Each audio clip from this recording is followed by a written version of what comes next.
fazer acontecer, lutar e conquistar, mantenho a fé pra caminhar e assim. 19 días, 200 países y cerca de 39 disciplinas. Estas son las cifras que dan vida al mayor evento deportivo del mundo, que se está realizando en Río de Janeiro, Brasil, durante estos días. Cuenta la leyenda que esta actividad tiene un origen histórico que se remonta a la civilización griega, exactamente en el siglo VIII a.C., específicamente a la ciudad de Olimpia, donde se reunían varios estados y ciudades de la civilización griega para dar vida a lo que se conocía como tregua olímpica, un periodo donde se paralizaban los conflictos entre distintos pueblos en pro de esta fiesta deportiva. Según la historia, Heracles y Deo y 4 de sus hermanos corrieron a Olimpia para entretener al recién nacido Zeus. El primero de los hermanos ganó la carrera y se llevó como premio una corona de olivos. Por esta razón, los griegos decidieron conmemorar este suceso cada 4 años con una gran fiesta deportiva. Pero no todo ha sido celebración. Muchos países han servido de sede para los Juegos. Uno de ellos fue Alemania, donde se realizó un terrible secuestro a 11 atletas del equipo israelí, que terminó con un sorpresivo final. También en 1996 estalló una bomba en uno de los estadios olímpicos en la ciudad de Atlanta. Y en Berlín se llevaron a cabo las Olimpiadas de Hitler, donde se trató de mostrar la superioridad de la raza aria.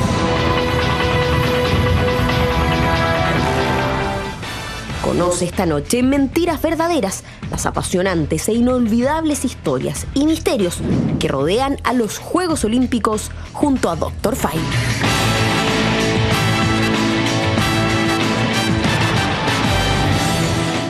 Lo que es una competencia deportiva muchas veces se convierte también en una competencia política, ¿no? Dr. Phil, no solo de deporte hablamos cuando nos acercamos a las Olimpiadas. Sin embargo, hoy vamos a desentrañar, como bien decíamos, la historia, el origen.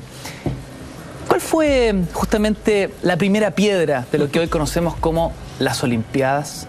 La primera piedra, el origen, se data del siglo VIII, como está señalado en la nota introductoria, pero se pierde un poco cuál fue la verdadera primera Olimpiada, Ignacio. Lo cierto que es del comienzo del siglo VIII a.C.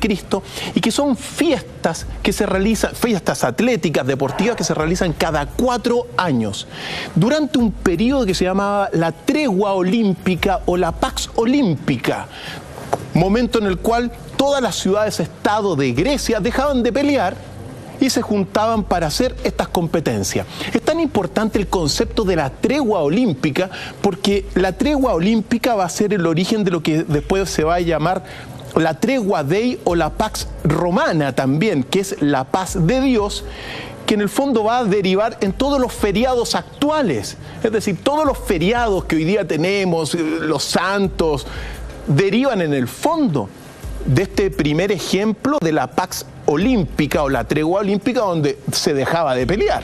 Así que vale la pena recordar eso. Si se celebraban en honor a Zeus, entonces estamos hablando de actividades deportivas en torno a una actividad religiosa. Por supuesto que sí. Se hacían, por ejemplo, carreras. Se realizaba también el pentatlón, que es muy importante porque implicaba el salto, el lanzamiento de la jabalina, del disco, carreras y también la lucha. Se realizaba el boxeo en las primeras Olimpiadas, lucha libre y también muchas carreras ecuestres, que son el contexto de los Juegos Atléticos, pero simultáneamente también se realizaban sacrificios, como era de costumbre, en honor al dios Zeus, que era el dios de los dioses en la antigua Grecia.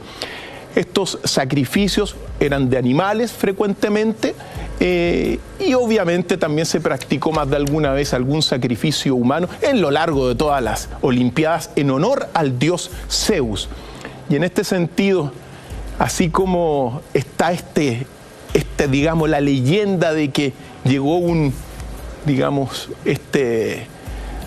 Heracles también, porque está todo lo que se llama Heráclito Edeo, que era un pequeño hombre que llegó al nacimiento de Zeus y que se puso una corona y que de ahí surge el mito de esta celebración en torno al nacimiento de Zeus. También hay otro mito que habla de Heracles. Heracles es Hércules, el Hércules romano, que después de hacer sus 12 trabajos, que se llama, construyó el primer, o habría construido el primer estadio olímpico. Después de construirlo, este gran héroe habría caminado unos 92 pasos y habría marcado lo que es un estadio, que es una medida de carrera. Por lo tanto, también ese es otro origen de las Olimpiadas. Muy importante porque nos remonta a un mundo politeísta, un mundo donde los atletas participaban desnudos, Ignacio, y donde se expresaba quizá las más importantes límites, se buscaba llegar a los más importantes límites del cuerpo humano a través de todas estas pruebas que se realizaban durante esta tregua olímpica que va a ser la matriz de todos los feriados que tenemos hoy en día, Ignacio. ¿Cómo nace esta convicción de este ideario que hasta el día de hoy uno lo utiliza, ¿no? Mente sana en cuerpo sano. ¿De dónde viene esta convicción, la necesidad de cultivar y desarrollar actividad física y la importancia de aquello en la vida y en la cosmovisión griega?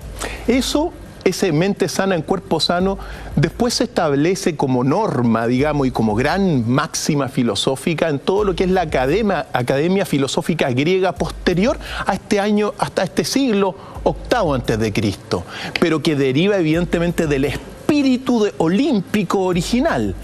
No puede haber una mente sana si no es en un cuerpo sano, que es un ideal de hombre en ese sentido. Se plantea el ideal de hombre, es decir, desarrolla tu cuerpo y desarrolla tu mente. Mente, en ese sentido, relacionado con el espíritu, para tener un cuerpo sano.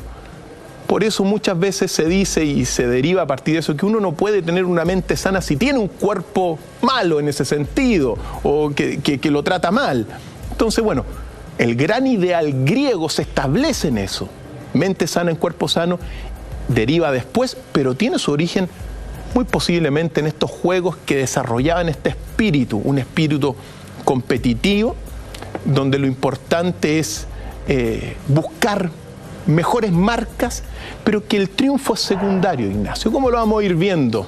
Doc, este proceso cronológico, ¿cómo se va dando? ¿Se iban haciendo como hoy, cada 4 años, o eran año a año?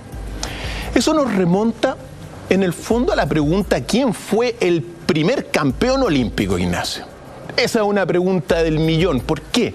Porque el primer campeón olímpico se llamó Corebo de Elis, de la ciudad de Elis, que fue aquí lo estamos viendo en pantalla, al menos un busto recordatorio, que era un cocinero humilde de la ciudad de Elis, que fue campeón en la carrera de un estadio en el 776 antes de Cristo. Un cocinero. Un cocinero muy humilde. ¿Y qué sucedió con Corebo de Elis?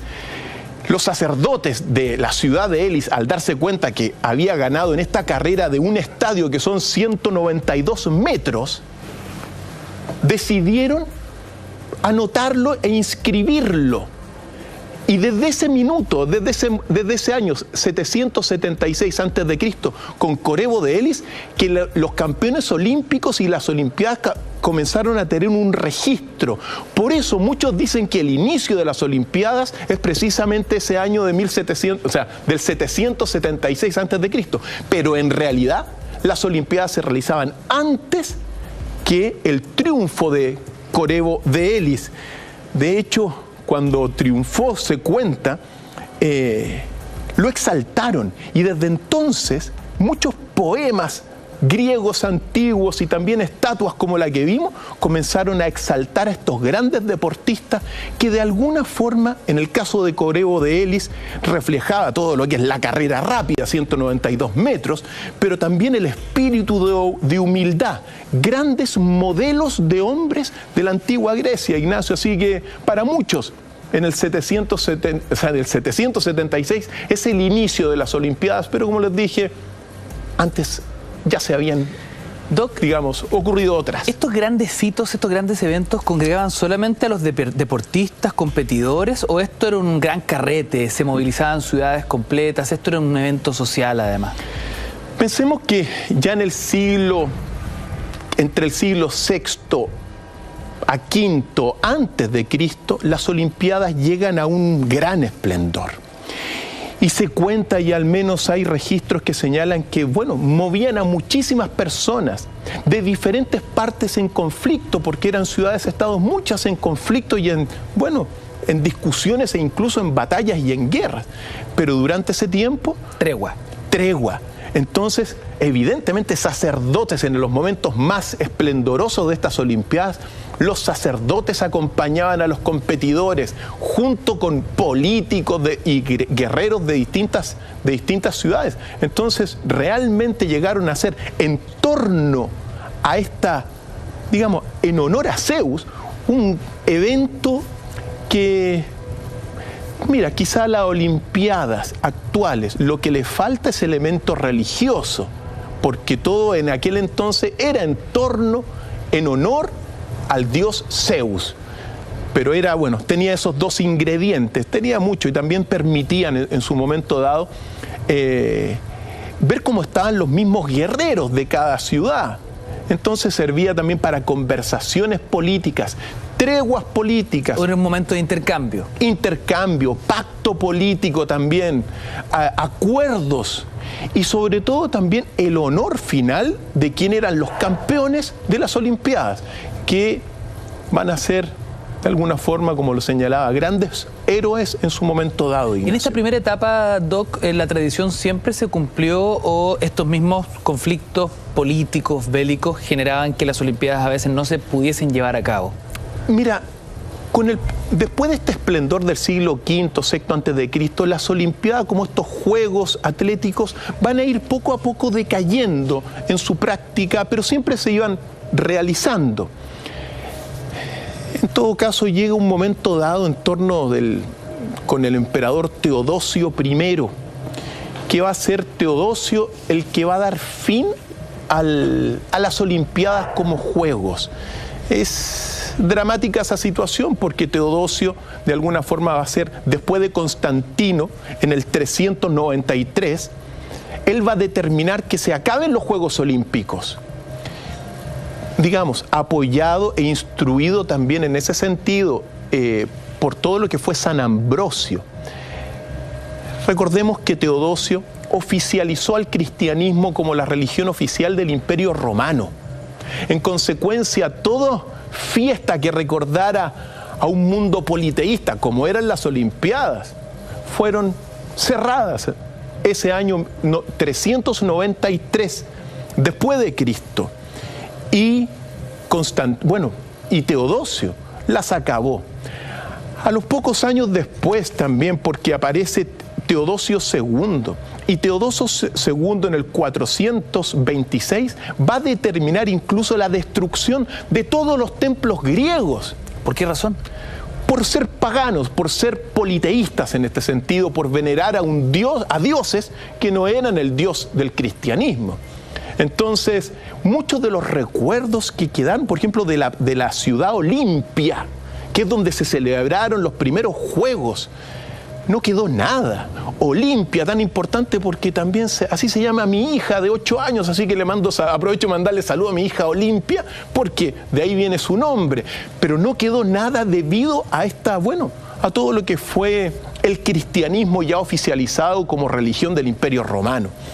Momentos claves en la historia porque van a desaparecer por más de 1500 años los Juegos Olímpicos. 1500 años. Aproximadamente. Hasta exactamente las Olimpiadas de 1896 en Atenas, Grecia. Ese es el retorno. Ese es el retorno de lo que se llama la inauguración o las primeras Olimpiadas modernas. Pero fíjate tú lo que fue. Más de 1500 años sin lo que significaron estos grandes momentos en la antigüedad. Y claro, en las primeras, aquí tenemos unas unos registros de las primeras Olimpiadas modernas, Ignacio, tan particular. ¿Por qué? Porque participaron 9 deportes, 14 países y 241 atletas. Y hoy día, como bien lo sabemos, en Río están participando más de 11.000 deportistas en 28 deportes y 206 países. Es decir, este evento es un evento muy significativo. Ahora, muy significativo también estas Olimpiadas de 1894. ¿Por qué? Porque dentro de los 14 países, Chile estuvo representado en las primeras Olimpiadas modernas, Ignacio. Importantísimo, con un corredor que se llamaba Luis Subercaseaux Errázuriz, que era un diplomático y que participó en representación de Chile en las primeras Olimpiadas modernas, Ignacio. Muy significativo, así que estuvimos de alguna forma en la primera piedra moderna. Luis Subercaseaux participó, fue el único representante de Chile, diplomático, participó en los 100, en los 400 y en los 800 metros planos. Y también participó en todo lo que es el ciclismo. Así que fue un deportista bastante destacado y que finalmente lo ha reconocido el Comité Olímpico Internacional dentro de sus departamentos de historia como quien estuvo presente en las primeras Olimpiadas modernas. Un Ignacio. pionero. Un pionero, por supuesto que sí, pues. Doc, ¿el espíritu olímpico cambia en esta nueva etapa? Entendiendo que hubo 1500 años de silencio absoluto de estos Juegos, y en este nuevo comenzar es un partir de cero, literalmente. Mira, el gran lema olímpico es más rápido, más alto y más fuerte. Pero cuando uno se pregunta en qué consiste el espíritu olímpico, mira, quizá hay una gran corredora que se llama Gabriela Andersen, maratonista que en Los Ángeles 1984 refleja un poco lo que es el espíritu olímpico y que estas son las imágenes que han dado la vuelta al mundo. ¿Por qué? Porque el espíritu olímpico establecido para estas Olimpiadas modernas señala que lo importante en los Juegos Olímpicos no es ganar, Ignacio, sino participar. Al igual que la cosa más importante en la vida no es el triunfo, sino la lucha. Lo esencial no es haber vencido en la vida, sino haber luchado bien. Imágenes épicas, Doc. Y es muy importante. Un cuerpo totalmente fatigado, casi sin posibilidad de reaccionar, pero ella decide llegar a la meta, porque ella puede recibir asistencia. Los paramédicos la van alentando, pero no la tocan aún, solo hasta que cruza la meta. Efectivamente, y de hecho, en gran medida, Gabriela Andersen refleja el espíritu olímpico. Lo importante es luchar bien, esforzarse en la vida. El triunfo es importante, pero es secundario en esta lucha por la vida. Y es tan relevante esto porque cuando llega deshidratada, ella llegó en el puesto 37 de 44 corredores. El estadio estaba lleno, nadie se movió. Pero cuando la ven entrar en la última vuelta que duró más de 5 minutos en torno de los últimos 400 metros en el Estadio Olímpico, los médicos se acercaron a ella antes de llegar a la meta. Si la tocaban, iba a quedar descalificada. Pero fíjate tú que los médicos se dieron cuenta que Gabriela Andersen aún transpiraba y determinaron que todavía tenía el resto de energía debido a la transpiración para poder llegar a la meta. Y ella llegó a la meta y de alguna forma simboliza lo que es el espíritu olímpico. Lucha bien. Es bueno, evidentemente, sobre todo, luchar bien en la vida, más que el triunfo. Doc, ya que estamos hablando de esta épica historia de una mujer corredora, ¿cuál es el origen de la maratón? Yo que soy corredor, alucino con esta historia y sé, Doc, que usted viene muy documentado, es parte de una historia épica, ¿no? Esa que se enseña en los colegios. La historia de la maratón viene de las guerras médicas, Ignacio. Las guerras médicas que enfrentaron al imperio persa en el 490 a.C., contra los griegos. Recordemos que la primera guerra médica es precisamente la guerra de Maratón. Y uno tiene que recordar lo que era el imperio persa en aquel entonces. El imperio persa, según Heródoto, el padre de la historia, movilizó del oriente más de 7 millones de personas, hasta 8 millones de personas, en torno de este gran imperio, el primer imperio de carácter universalista, que en el 490 se dirigió al puerto de Maratón para invadir Grecia. Y en el puerto de Maratón se daba la gran batalla de Maratón, que enfrentó a unos atenienses y bueno, a los griegos en términos bastante sencillos, liderados por Temístocles. En esa batalla de Maratón, el rey persa Darío murió, Ignacio. Y se cuenta que ahí está la leyenda detrás, porque se cuenta que un soldado griego de nombre Filípides corrió, algunos dicen que corrió a Atenas a pedir ayuda y avisar que había ocurrido esta guerra y que de alguna forma habían frenado en Maratón un poco a los persas que venían. Pero según los antecedentes, en realidad, porque de Maratón a Atenas serán unos 35 kilómetros, bueno, es relativo, pero serán unos 35 kilómetros. Cuando llega, supuestamente decae y muere en este sentido debido a la fatiga.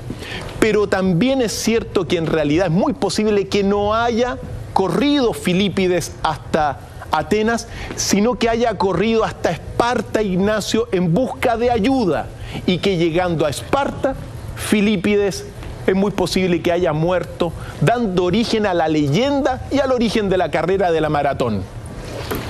Es de alguna forma, el gran inicio, Ignacio, el gran inicio de este recuerdo de Filípides corriendo. Por eso está la controversia, o fue hacia Atenas, y es muy probable en todo caso que haya sido la carrera hasta Esparta a pedir ayuda. Mentiras la Red, un capítulo olímpico. Hablamos de esta historia que está llena de símbolos, la gran leyenda del origen de la Maratón. Un soldado que, llevando un mensaje clave, muere exhausto justo al completar los 42 kilómetros. Y no se sabe en realidad, Ignacio, hay mucha controversia sobre si corrió a Atenas o corrió realmente a Esparta, porque a Esparta son más de 200 kilómetros. Entonces, es posible que en realidad no haya corrido a Atenas y haya corrido hasta Esparta en busca de ayuda, porque bueno, el gigantesco imperio persa venía y se iba a meter. Pensemos que después de esta batalla de Maratón pasan 10 años y ocurre la batalla de las Termópilas, muy conocida, bueno, en todos nuestros países por la película 300. Entonces, y de ahí comenzaron las guerras médicas. Entonces, la Maratón data de eso. Y se tiene mucha controversia sobre por qué le pusieron esa distancia exactamente final, pero bueno, ahí están los datos. Las guerras médicas, Ignacio, 490 a.C., gran momento en la historia que queda inmortalizado hasta el día de hoy porque es la prueba de mayor esfuerzo. 42 kilómetros. Tremendo, pues, tremendo. Así que... Además que son 42 kilómetros y una fracción extra. Claro que sí. Ahora, Doc, entendiendo que la maratón es una de las disciplinas fundamentales en el mundo olímpico, ¿no? En los Juegos Olímpicos. ¿Qué anécdotas, qué otras historias se tejen en torno a esta disciplina? ¿Se puede correr una maratón sin zapatillas, Ignacio? Pregunta. Pero lo cierto es que hoy día está prohibido. Pero en realidad hubo un gran corredor, Ignacio, que se llamó Abebe Bikila, que en la Olimpiada de 1960 corrió la maratón descalzo. Era un etíope, Ignacio. Qué tremendo. Uno de los países que ha sacado los corredores más veloces del mundo. Así es. Y Abebe Bikila, que lo vemos en pantalla, gran corredor, Ignacio, corrió descalzo y ganó el oro en la maratón con un récord mundial de 2 horas y 15 minutos y 16 segundos, corriendo descalzo, Ignacio. Qué tremendo. Después prohibieron a los deportistas correr descalzo, pero este deportista, ojo, también fue el primer, en este sentido, el primer africano en ganar una medalla de oro olímpica.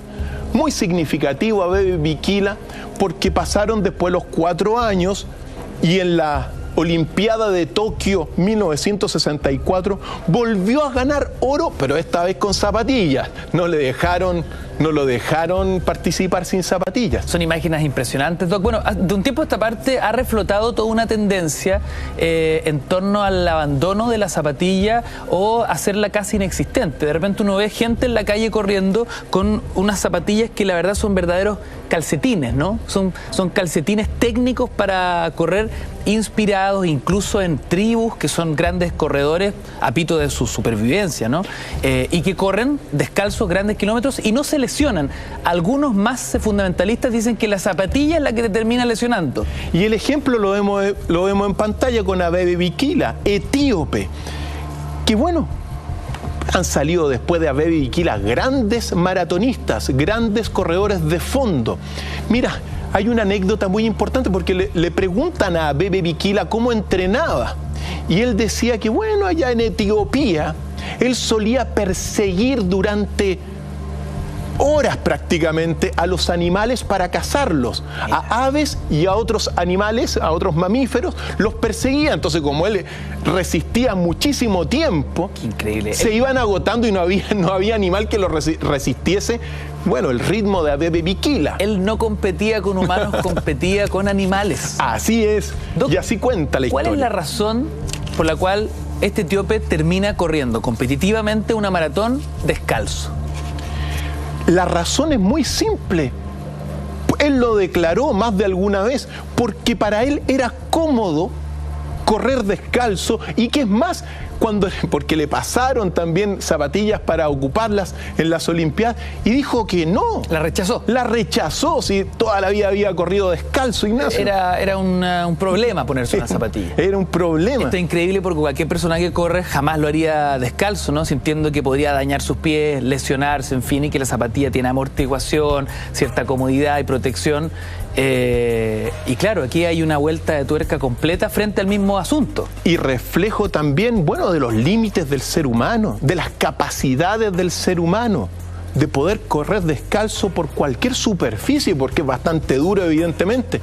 Bueno, estos desde chiquititos, muchas tribus en muchas partes del mundo no ocupan zapatos, Ignacio, y caminan perfectamente, bueno, y todo el hombre en la prehistoria también sin zapatos, Ignacio. Desarrollaban unas plantas muy poderosas, muy duras, y Abebe Bikila, gran corredor, Ignacio, gran recuerdo. En las Olimpiadas de México 1968, que fueron sus últimas Olimpiadas, Abebe Bikila se tuvo que retirar en el minuto 17, Upa. En el kilómetro 17. Kilómetro 17. Se retiró y dejó la leyenda de Abebe Bikila. No pudo continuar. No pudo continuar. Murió en 1973 y hasta el día de hoy está en el corazón de todos los atletas del mundo. Es una leyenda. Pero por supuesto que sí. Doc, ¿cuáles son las marcas más importantes? ¿Cuáles son los grandes récords en materia de maratón? Repetimos, una de las pruebas más contundentes, ¿no? Donde el cuerpo humano se pone a prueba al límite en esta carrera de 42 kilómetros. Mira, Abebe Bikila batió 2 veces el récord mundial. De hecho, en la segunda Olimpiada de Tokio de 1964, volvió a bater el récord mundial de maratón. Ahora habría que, digamos, el récord mundial está menos de los 2 horas y un poco más. Menos de 2 horas 10 minutos. Por ahí tiene que estar exactamente. ¿Dónde es capaz de llegar el cuerpo humano? Ahí está la pregunta, otra pregunta del millón, Ignacio. ¿Por qué? Porque han habido el último tiempo preguntas sobre si hay algún récord imbatible o también cuáles son los límites del cuerpo humano, sobre todo de los atletas olímpicos. Y ha salido una investigación del Instituto del Deporte INSEP de Francia, Ignacio, que ha establecido que el hombre está llegando al límite de sus capacidades fisiológicas, físicas, genéticas, morfológicas, y que es muy posible que de aquí a 10 años más solamente un 50% de los récords olímpicos y mundiales se puedan batir. Qué increíble. O sea, después de siglos el ser humano está llegando a su techo. Está llegando a su techo en alguna medida, Ignacio. Si uno piensa, por ejemplo, en Usain Bolt, el hombre más rápido que ha pisado la tierra, Ignacio, que batió, ha participado en los últimos 2 Juegos Olímpicos, en Pekín 2008, en Londres 2012, pero batió su récord mundial en Berlín en el año 2009 en un mundial, llegando en los 100 metros a 9,58 segundos. Eso es impensado, Ignacio. Yo fui atleta en mi tiempo, y llegar a esas velocidades es algo impensado, Ignacio. Y también en los 200 metros planos llegó a los 19 segundos y 19 centésimas. Entonces, a partir de este Usain Bolt y de otros atletas, se ha llegado, por ejemplo, a este estudio que está señalando que los atletas están llegando al 99% de sus capacidades y posibilidades fisiológicas de romper récord. De hecho, se decía, por ejemplo, que era imposible en un momento dado que un hombre tan alto como Usain Bolt, que prácticamente mide 2 metros, corriera tan rápido porque era muy, muy alto. Por lo tanto, su peso corporal lo hace más lento, teóricamente, ¿no? Claro. Entonces, claro, todos esos estudios quedaron en el basurero con los récords de Usain Bolt. Tipo, es una máquina. Es una máquina, pero ahí están los estudios morfológicos, fisiológicos, genéticos que están diciendo que quizás va a ser muy improbable que se vuelva a correr a la velocidad que corrió Usain Bolt, Ignacio, que es los 100 metros en 9,58 segundos. ¿Quién va a batir eso? ¿Qué otro va a tener esta capacidad? Ahora, no es imposible, pero es improbable. De hecho, se están estudiando los fenotipos de cada uno de los deportistas. La mecánica está totalmente estudiada científicamente. Por eso, hoy día, a partir de estos estudios donde de alguna forma están limitando los récords, ha derivado toda una preocupación muy alta sobre el uso de asteroides y drogas en todo lo que es las Olimpiadas, porque efectivamente ocupar estas sustancias prohibidas beneficia muchas veces el cuerpo humano para llegar y batir los límites que se han logrado en forma natural. Interesante. El uso de esteroides, Doc, implicaría en este análisis que el hombre, incapaz de seguir batiendo sus propios récords porque el cuerpo humano ya no lo permite, utiliza desesperadamente sustancias para llegar más allá. Esteroides y otras cosas, Ignacio. Por eso, de alguna forma, cuando uno ve a Usain Bolt, cuando uno ve, por ejemplo, todo lo que fue el gran campeón Javier Sotomayor del salto alto, que saltó en su momento dado 2,45 metros, y que lo estamos viendo aquí en pantalla. Esto fue participó en las Olimpiadas Javier Sotomayor, pero él batió su récord en un mundial de Salamanca en 1993. Se ha llegado a estudiar que la mecánica de su salto quizás es prácticamente irrepetible, Ignacio.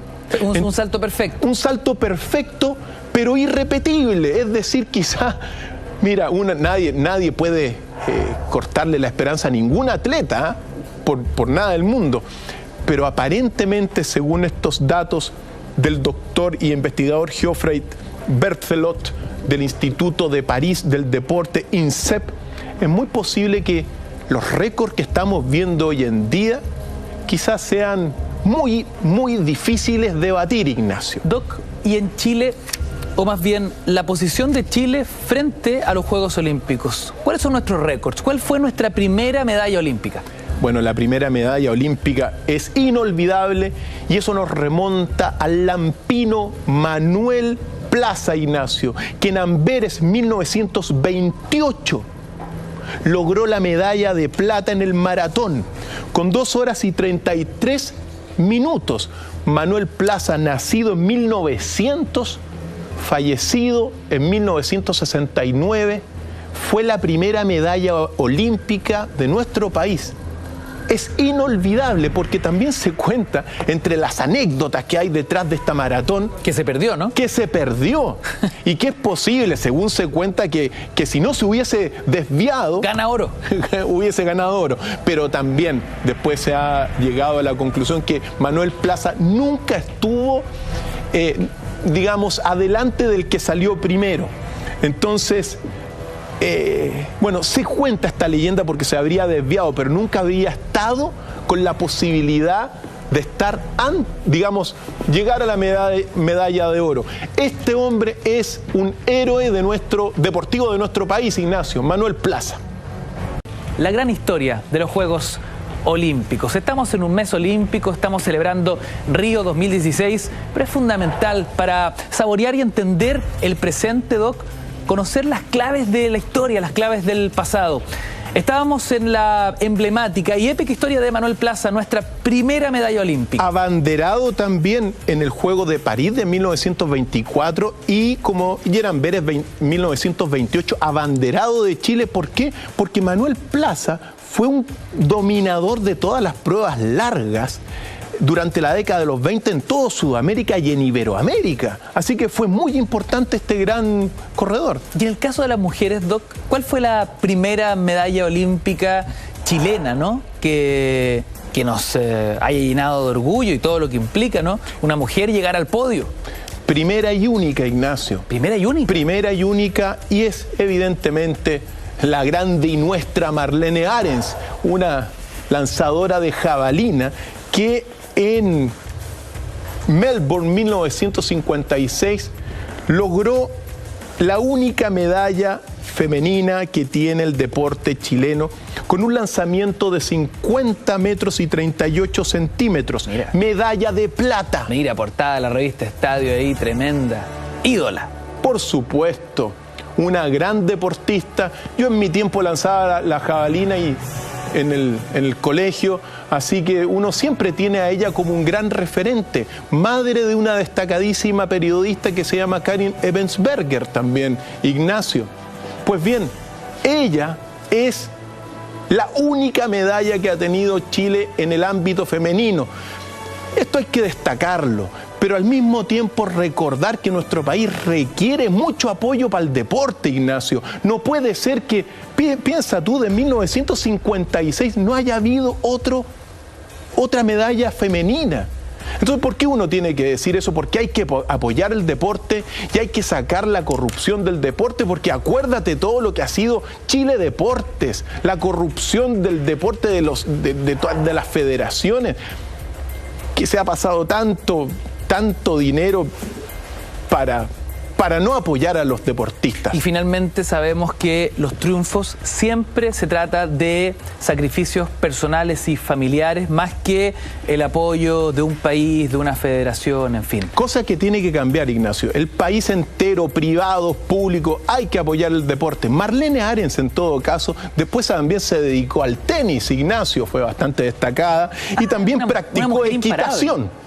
Así es, pues. Oiga, Doc, y ya que estamos en plan medallas, ¿cuál ha sido el más grande de los triunfos olímpicos chilenos? El más grande, el inolvidable triunfo de los tenistas Nicolás Massú y Fernando González en Atenas 2004, cuando salieron campeones olímpicos en dobles y también en singles. Massú, 2 medallas de oro, tremendos héroes de nuestro país, héroes deportivos, son estos hombres que estamos viendo aquí en pantalla.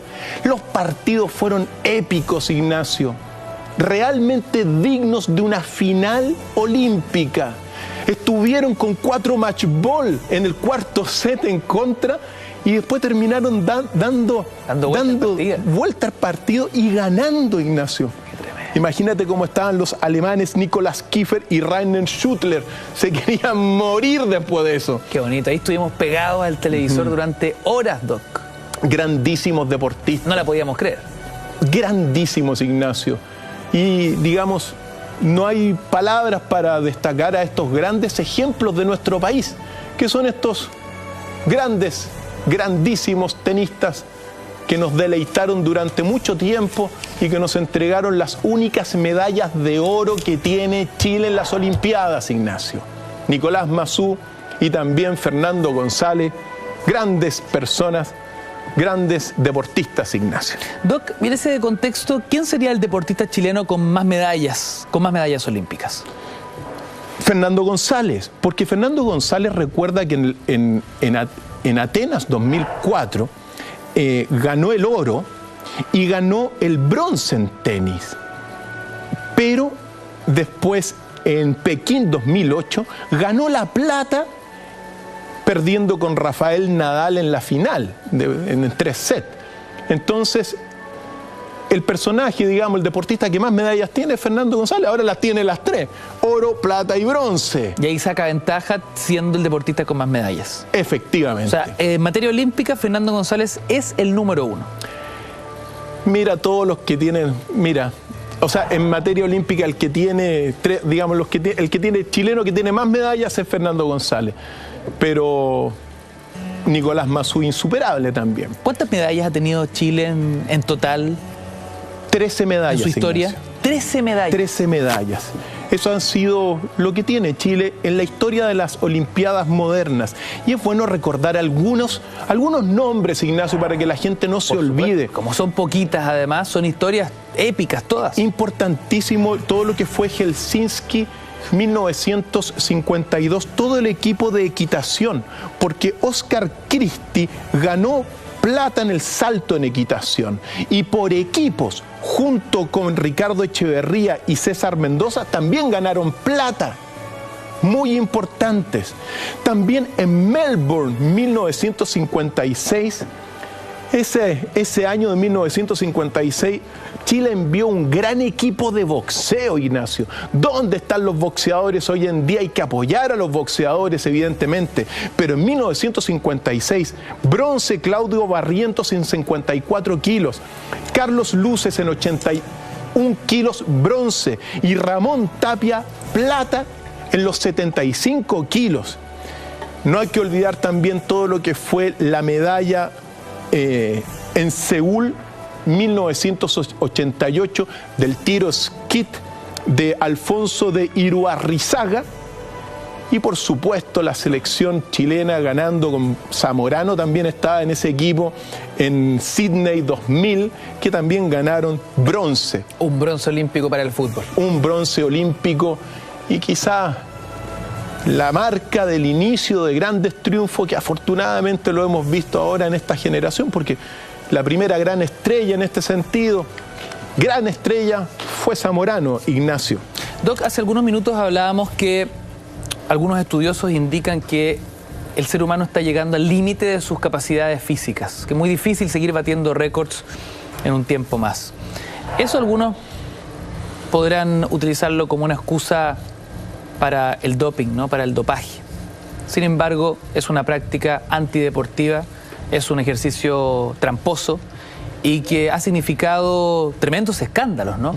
Muchos de ellos que han salido a la luz pública después de que los deportistas han obtenido sus medallas, han celebrado, han representado sus países, han festejado y ¡pum!, llega la notición. ¿Cuáles han sido, en ese sentido, los grandes escándalos de doping en los Juegos Olímpicos? Mira, han habido muchos, pero desde mi punto de vista, el más grande escándalo de doping, o quizá el primer gran escándalo de doping, fue el que practicó Ben Johnson en Seúl 1988. Ben Johnson, en un momento dado, el hombre más rápido del mundo, batió récord, le ganó a Carl Lewis en la final de los 100 metros, que fue maravilloso verla en directo, porque afortunadamente la pudimos ver.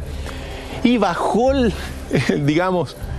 tiempo a 9 segundos y 79 centésimas, y lo estamos viendo aquí en pantalla, querido Ignacio. Se despegó. Se despegó, Ignacio, era un fenómeno.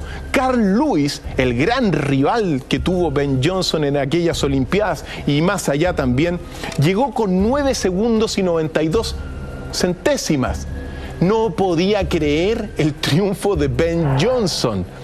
Y claro, desde ese momento Ben Johnson, que lo vemos en pantalla, pasó a llamarse Ben Fastic. Así lo tituló el mundo entero. Sin embargo, a los pocos días arrojó positivo en la orina con una sustancia que se llama estanozolol. Y evidentemente... Ahí está pichicateado el hombre. Efectivamente. La gente se preguntaba, él es canadiense, se preguntaba, ¿era necesario?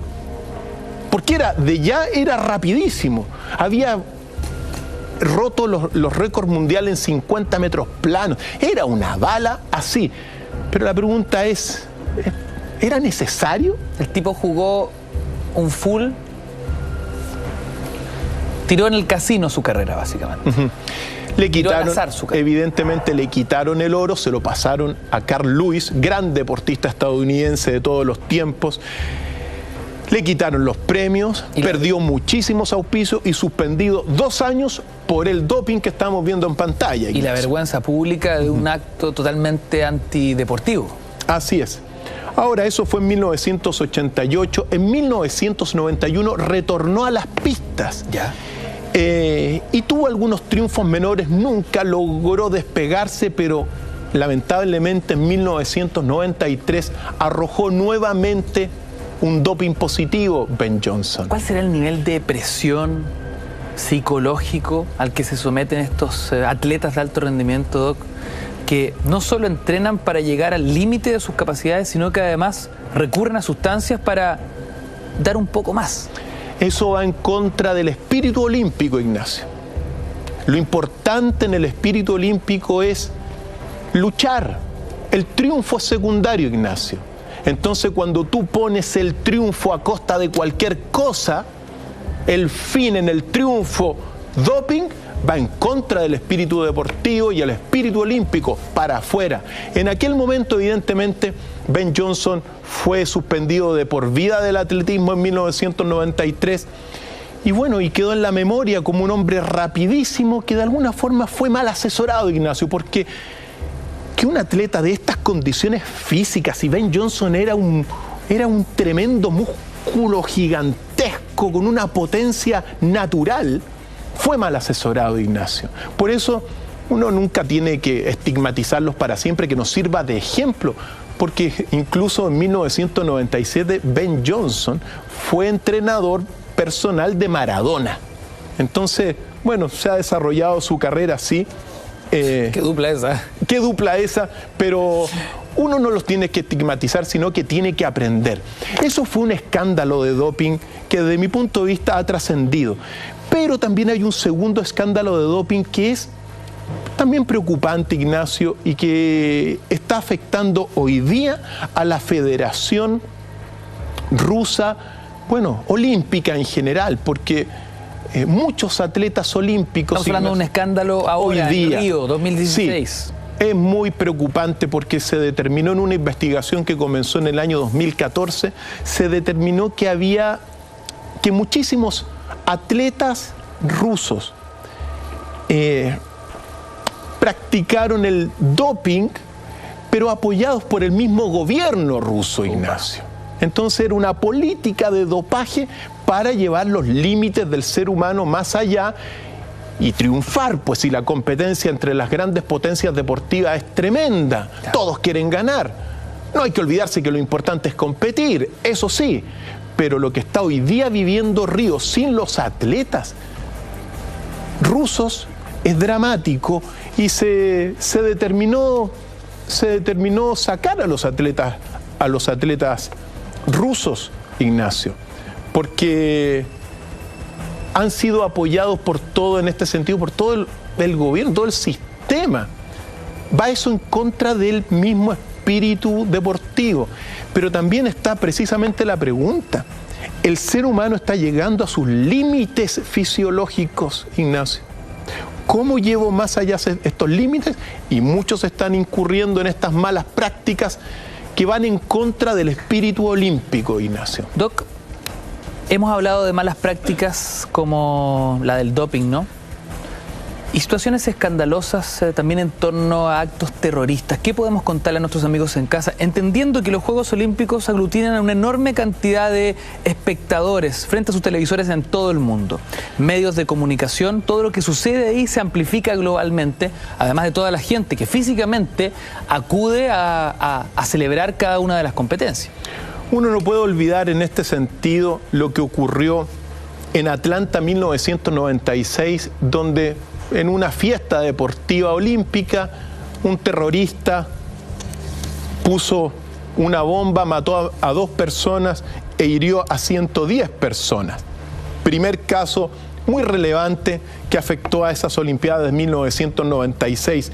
El terrorista fue capturado después en el año 2003 y se llamaba Eric Robert Rudolph, que era un súper fanático cristiano extremista de derecha conservadora, que estaba en contra de todos aquellos que promovían estos eventos de carácter globalizantes, terroristas.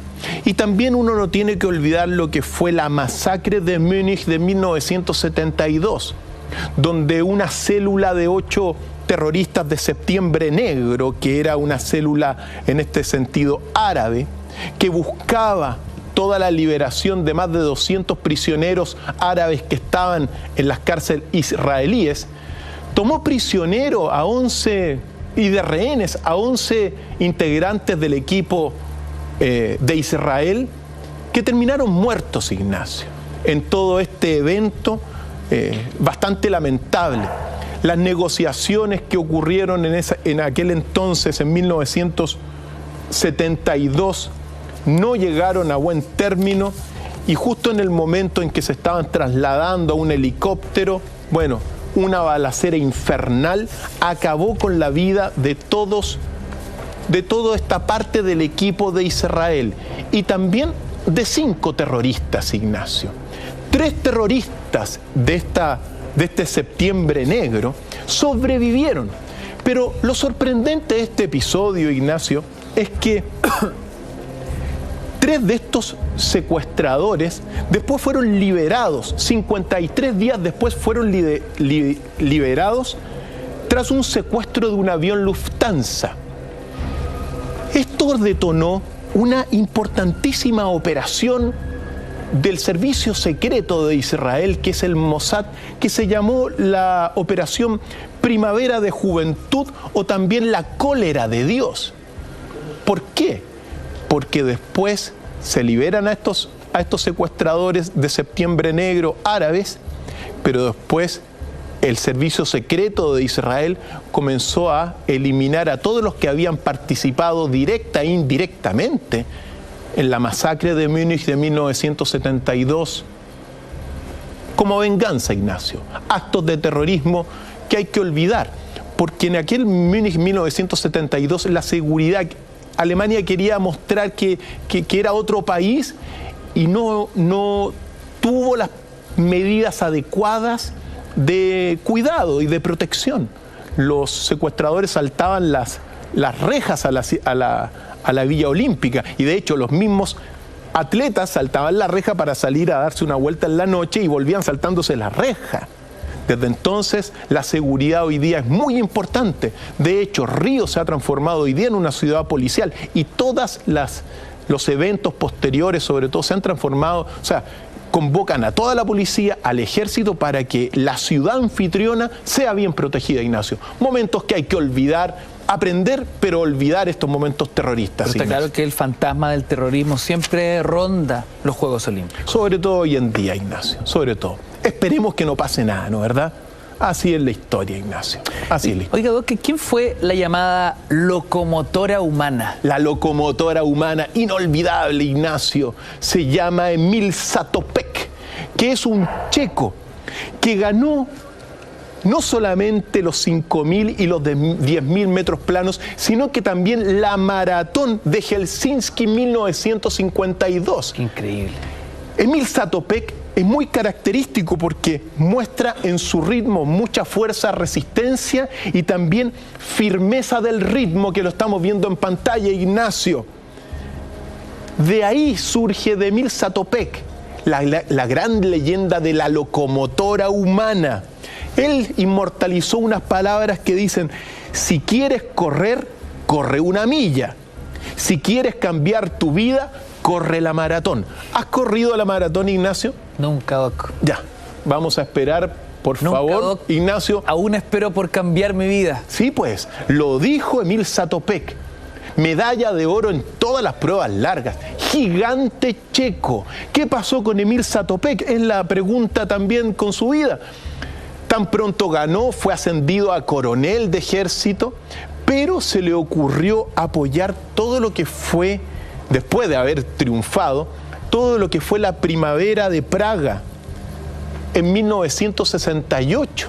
Y en consecuencia, evidentemente, fue expulsado del Partido Comunista y del ejército, fue menospreciado por haber apoyado la primavera de Praga, que era un poco de relajo en todo el, digamos, en todo el esquema ultra rígido soviético, digamos, comunista. Y claro, terminó, cuando le quitan el apoyo, lo expulsan, terminó de barrendero, Ignacio. No me digas. Y en 1975 la locomotora humana se retractó. Y se retractó y volvió a tener algunos privilegios. Así es la vida de los deportistas, Ignacio.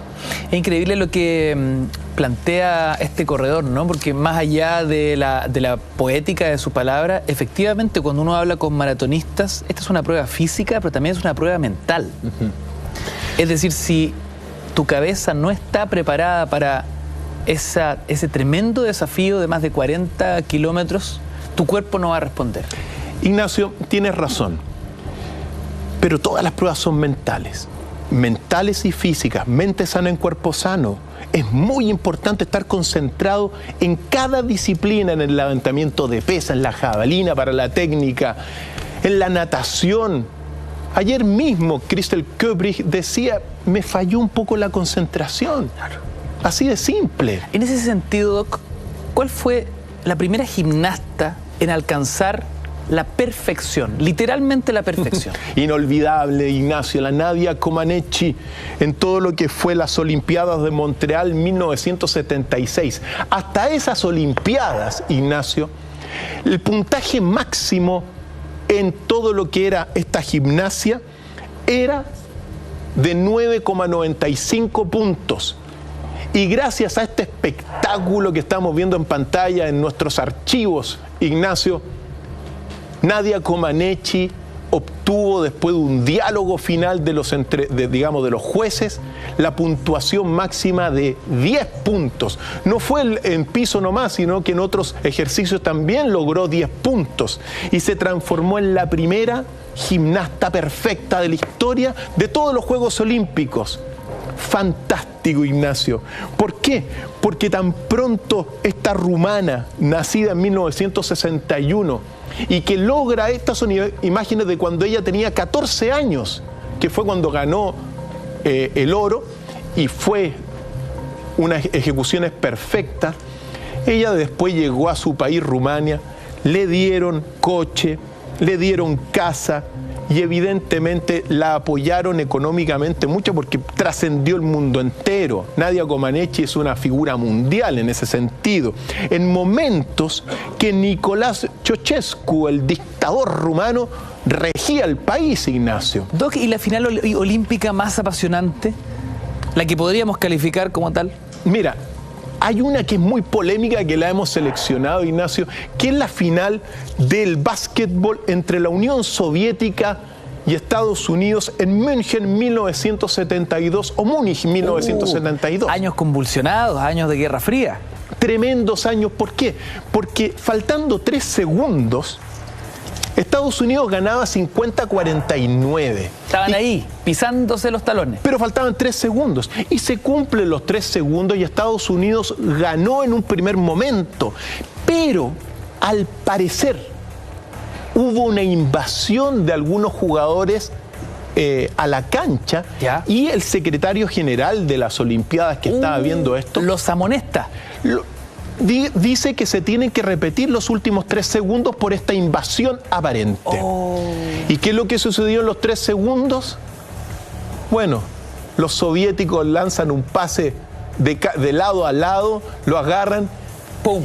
En canasta, 3 segundos. En 3 segundos, ¡Qué Ignacio. locura! Y ganaron. Evidentemente se desató una polémica gigantesca. ¡Qué la escoba! Por la noche, en aquel día... Estamos hablando de un golpe al alma norteamericana, es uno de sus deportes fundamentales. Y estamos hablando también de plena Guerra Fría, 1972. Vietnam está todavía ardiendo, Ignacio. La Unión Soviética es su primera medalla olímpica de oro en baloncesto, es esta. ¡Qué locura! Por la noche se juntaron los directores del comité a determinar si esto se aceptaba o no se aceptaba, y 3 contra 2 se determinó que había sido legal y se le dio el oro a la Unión Soviética.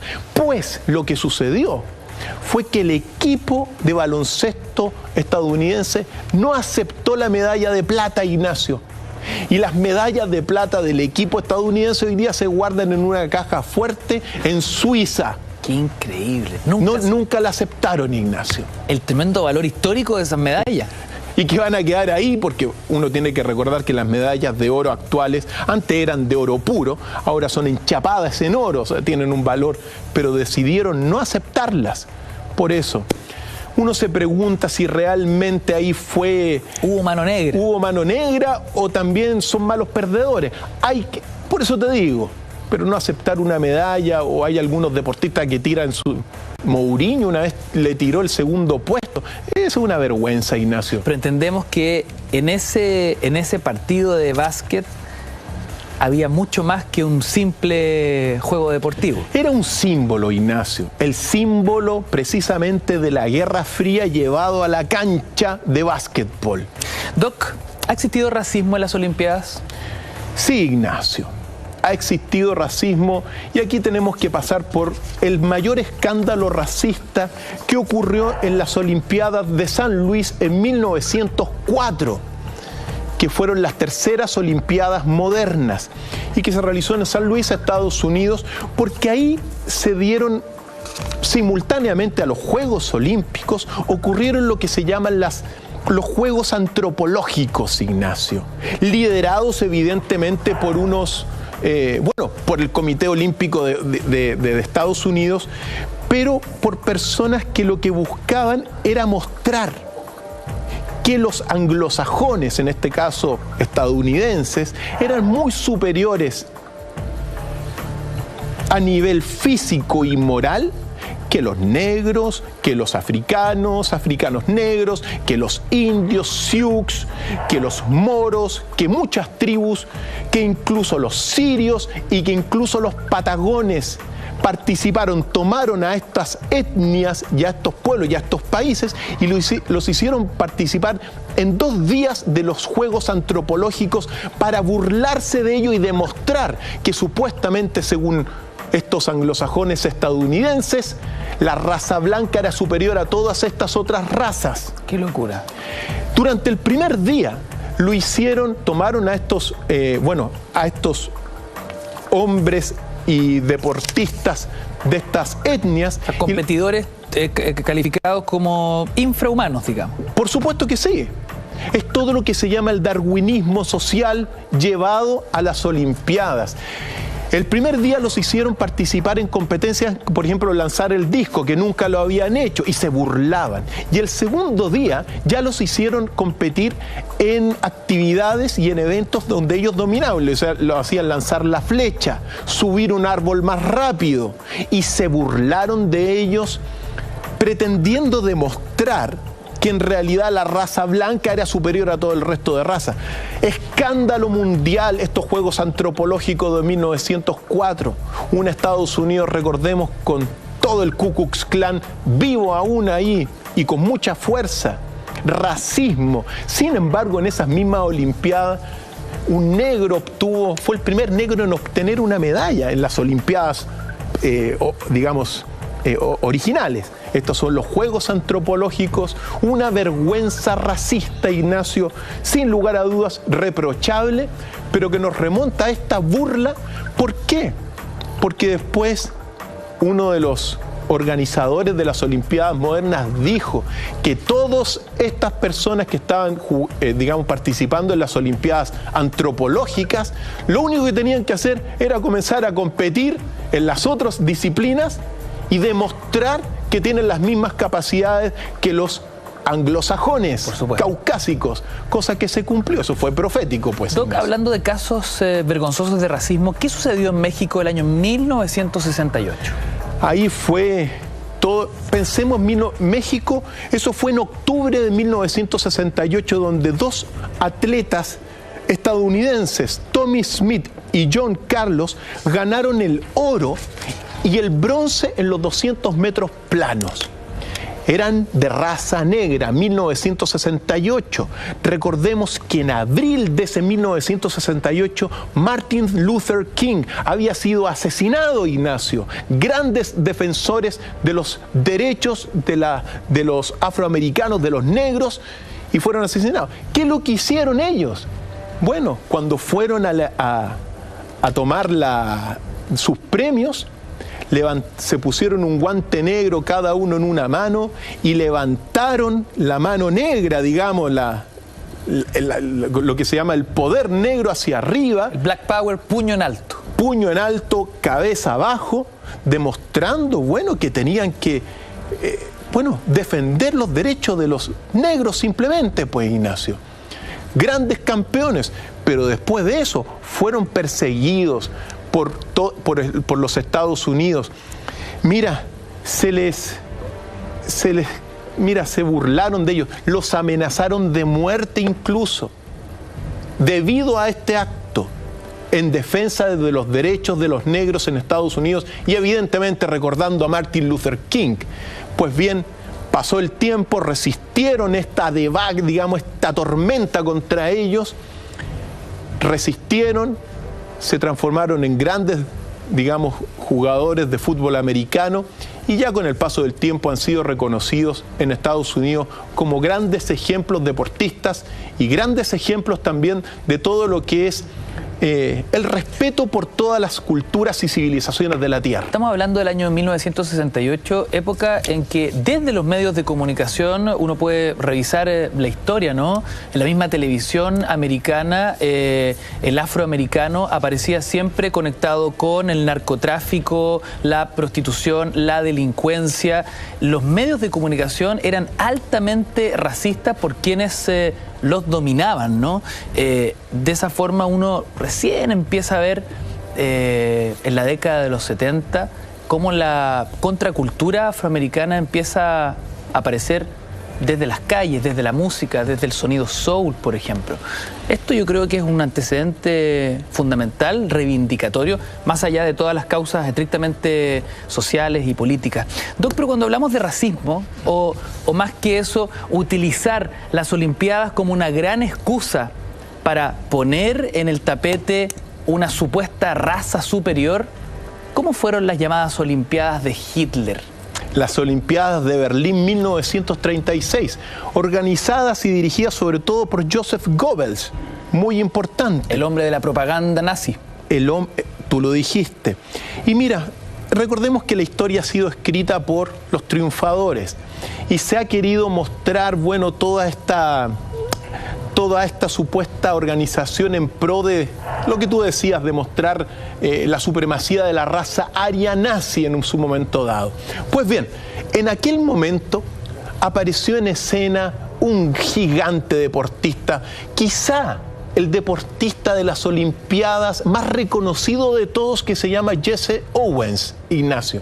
Porque Jesse Owens ganó no solamente los 100, los 200 metros planos, ganó el salto largo y ganó la posta 4x100, y Jesse Owens era afroamericano, negro, digamos, en ese sentido. Corrió frente a Hitler en la final de los 100 metros planos y ganó. Increíble. Y claro, a partir de este evento, naturalmente ha surgido la leyenda posterior de que Hitler estaba profundamente enojado, que no lo saludó, pero la realidad declarada por Jesse Owens fue que cuando él se acercaba a recibir el premio, la medalla de oro en los 100 metros planos, Hitler lo saludó, Ignacio. y le reconoció en ese sentido el triunfo. El triunfo. Entonces no fue, y eso está reconocido por Jesse Owens, si lo que él textualmente dice: Hitler me saludó y yo le respondí. Es de mal gusto criticarle si no estás enterado de lo que pasó. Esa fue la verdad. Evidentemente a Hitler no le gustó haber perdido, es lógico, pero lo reconoció. Doc, para entender que esto no es puramente deportivo, ¿no? ¿Cuál era la concepción del nacionalsocialismo? ¿Cuál era la concepción de Hitler? ¿Cuál era la cosmovisión de ese hombre ario perfecto, superior? ¿Qué es lo que se quería comprobar en estas Olimpiadas? Mira, Hitler pensaba que la raza germana, aria, altos, rubios, ojos celestes, era el nuevo hombre, Ignacio. Tenía muchas cualidades, la mujer también tenía que ser blanca, alta, de alguna forma muy dispuesta para tener hijos. En consecuencia, fue una visión reducida de la realidad, porque todas las culturas y todas las etnias de la tierra aportan riqueza a nuestra común naturaleza, pero todas aportan riqueza. No hay unas mejores que otras en términos de su aporte a a todo nuestro planeta, Ignacio. Todas guardan algo.